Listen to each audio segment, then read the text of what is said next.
3.5 years. 11 years. I have been a mom for 15 years. 21 years. 47 years. I like to hold my children and give them hugs, and when they hug you back, it's like such a special feeling. And when they're infants, the way they look at you it's such a heartwarming thing. It's like, I love you. They don't say a word, they just look at you with their eyes and say that. What will this little thing look like in 10 years? And then it's there and you're like, what happened? Wait, I liked it when they were a baby. What, what happened? They're 10 now. But you can't wait when they're 1 month old or 1 week old or 1 year old. It's incredible. The relationship and the bond that we have, being able to hug them and hold them and kiss them, that's just love playing with them. We're a very happy family. So mainly that's the joy that they give me. And I enjoy running around with them and dancing in the kitchen to the backyardigans. And we tell stories about David and Goliath, and the kids run around the house going, ah, it's really cute. And just having a good time, having a good day with them.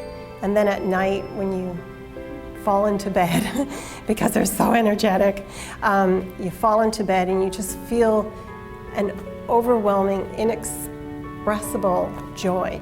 It feels so good when you feel that they need you, that you need to protect them, that you need to take care of them. Watch them learn things, play, be happy, sharing their joy with them, even sharing sometimes the sad things that happen, that you're there and you can cry with them or laugh with them.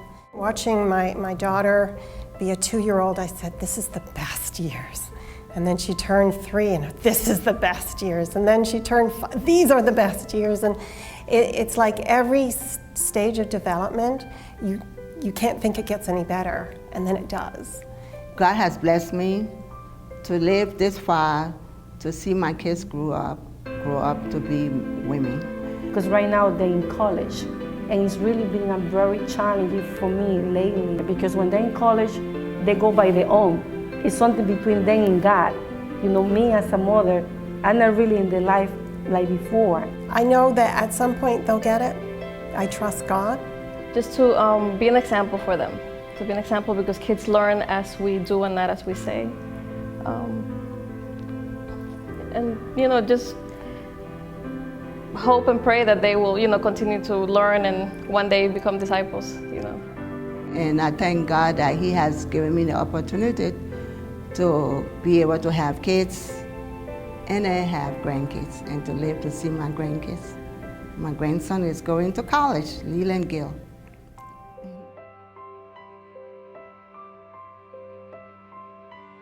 God has taught me through motherhood that I try to do too much by myself.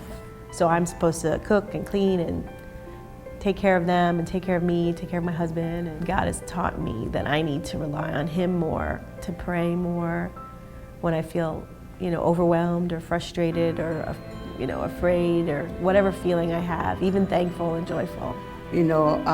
My husband died and my last daughter was just a little kid. So it was very challenging for me, because when I had my first child, I had my folks to help me.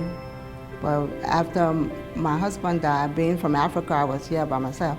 It was rough, and it was challenging working, coming home, taking care of the kids on my own. Then my mother came and my mother got sick. I had to help my mom, so it was very hard for me, especially when she went to college.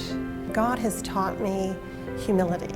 I've made mistakes and I've had to face those and reconcile myself to that. And I can't change that. I've made my mistakes as a mother, and I just have to almost forgive myself and know that God's forgiving me. I see it in my kids. When I make a mistake and I say, I'm sorry, they're like, okay, and then it's done. And they go play, and it's like nothing ever happened. And that's amazing to me. And I think I have to remember, you know, that God is like that with me. That when I make a mistake, I need to say I'm sorry and change and move on, and that He loves me and forgets it and goes on. I need that, you know, because I feel like I make mistakes all the time. God loves me, and it's a process. Something I read too was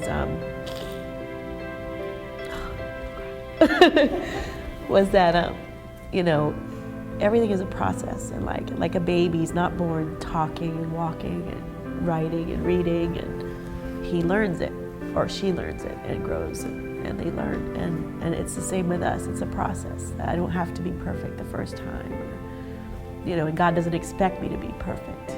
God gave us this huge responsibility, you know, raising our children, and sometimes it just seems like too much.